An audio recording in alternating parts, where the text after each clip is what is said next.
Bonjour les unanimophiles. On se retrouve aujourd'hui pour aborder ensemble la dégustation des blancs. Alors, pour apprendre à déguster les blancs, il faut d'abord comprendre comment ils sont élaborés pour pouvoir percer tous leurs secrets. Les blancs, ils sont comme à l'approche d'un premier rendez-vous, dans tous leurs états. Et vous seriez comment? Plutôt sec et vif? Pétillant? Ou moelleux tout en douceur?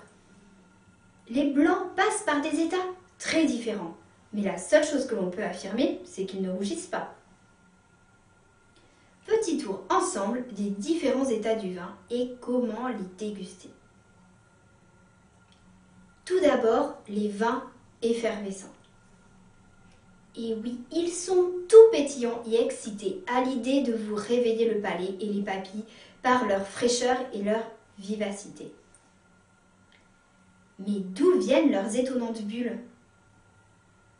Les vins effervescents sont des vins contenant du dioxyde de carbone.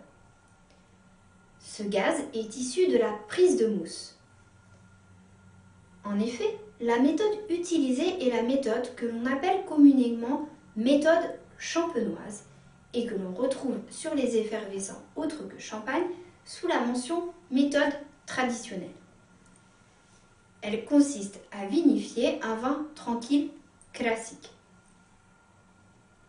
À la fin de la fermentation, on le met en bouteille, puis on y ajoute une quantité de ce vin mélangé à une dose de sucre et de levure appelée liqueur de tirage. Ce mélange va engendrer une fermentation en bouteille qui provoque le dégagement gazeux des effervescents. Les bouteilles sont alors placées inclinées vers le bas sur des lattes. C'est ce que l'on appelle l'élevage sur latte. La phase de remuage consiste à les tourner tous les jours pour que le dépôt formé par la deuxième fermentation alcoolique se forme petit à petit au niveau du goulot. Il est ensuite gelé puis expulsé de la bouteille. C'est ce que l'on appelle le dégorgement. Le volume laissé par l'expulsion est alors compensé par une liqueur que l'on appelle liqueur de dosage. Sa concentration en sucre déterminera si le vin est brut, extra brut, demi-sec, sec, moelleux.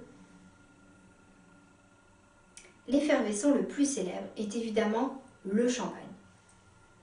Ce vin est élaboré à base de chardonnay qui a des arômes typiques d'agrumes, pain grillé, citron, fleurs blanches.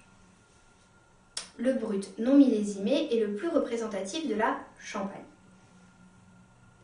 Hors appellation Champagne, on retrouve plusieurs mousseux élaborés selon cette méthode traditionnelle sous le terme de crémant.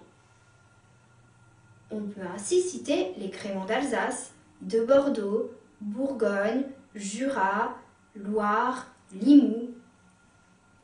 On peut également citer la blanquette de Limoux, qui est née vers les années 1530 à l'ouest des Corbières, soit un siècle avant que le champagne n'apparaisse. Elle est composée de chardonnay, chenin blanc et mosaque à grains dorés, dit blanquette.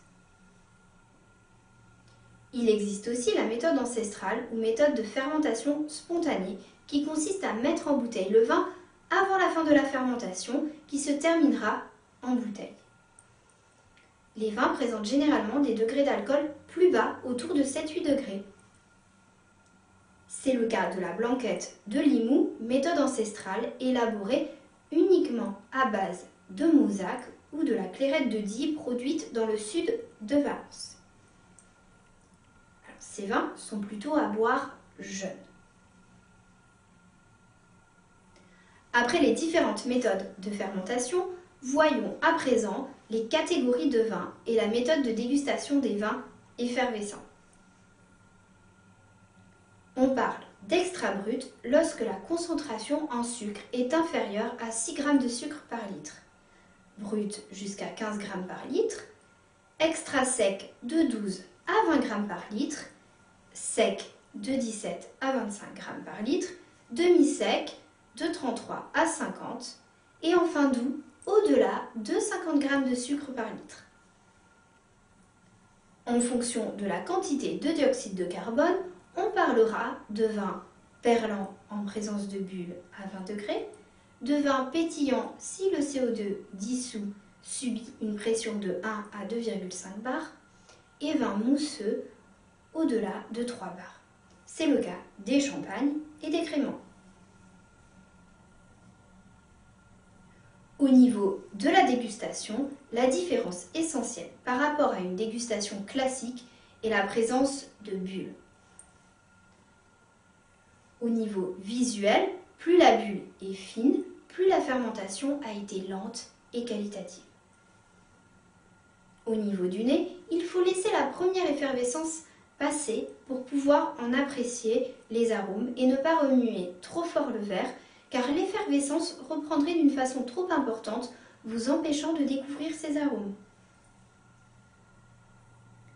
Pour bien l'apprécier en bouche, il est important de prendre une légère gorgée et ne pas prendre trop d'aspiration pour éviter un pétillement excessif qui nuirait à la dégustation.